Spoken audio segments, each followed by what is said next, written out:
नमस्कार विद्यार्थी मित्रांनो, विषय बुद्धिमत्ता, उपघटक आहे सूचना पालन। प्रश्न बघा, खालीलपैकी जोडाक्षरी नसलेला शब्द कोणता? काय विचारले? खालीलपैकी जोडाक्षरी नसलेला शब्द कोणता?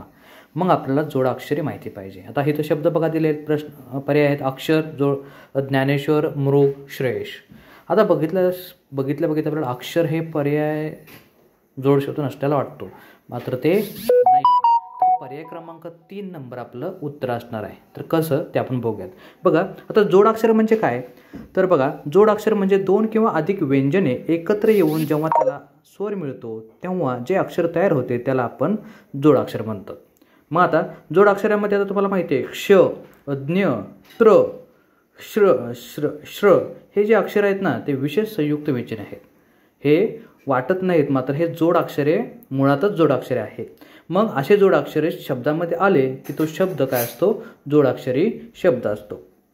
तसंच आता बघा, र जे अक्षर आहे ते आपण भ्रम, ग्रहण, राष्ट्र, ड्रम, भाकऱ्या, सूर्य या 4 प्रकारे आपण काय करतो? तो र शब्द त्यात वापरलेला असतो अक्षरामध्ये। मग अशा स्वरूपाचे अक्षर देखील काय असतात?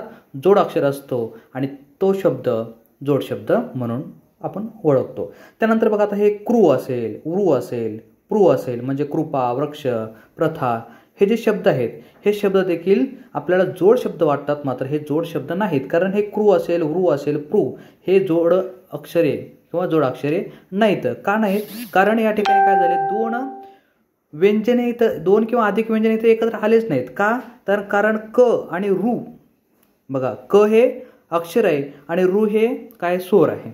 म्हणजे हे इथं या ठिकाणी दोन व्यंजन एकत्र आलेत का? नाही, तर एक स्वर आहे, रू हा काय आहे? स्वर आहे। म्हणून हे काय आहे? हे जोडाक्षर आहे का? तर नाही, जोडाक्षर दिसतं मात्र हे जोडाक्षर नाही। कारण क अधिक रू काय होतं? क्रू। तसंच व अधिक रू काय होतं? उरू। म्हणजे जे बघा, क्रू असेल, उरू असेल, प्रू म्हणजे कृपा, वृक्ष, प्रथा हे जोडाक्षरे नाहीत किंवा हे जोड शब्द नाहीत। मग आपलं पर्याय क्रमांकाचं उत्तर 3 येणार। काय? मृग। बघा का? कारण म हे रू, म मध्ये रू अक्षर म्हणजे स्वर आल्यानं मृ हा शब्द, हा अक्षर तयार झाले, म्हणून मृग हा जो शब्द आहे तो जोडाक्षरी शब्द नाही। म्हणून पर्याय क्रमांक 3 नंबरचं आपलं उत्तर असेल। धन्यवाद। आवडल्यास लाईक, सबस्क्राईब नक्की करा।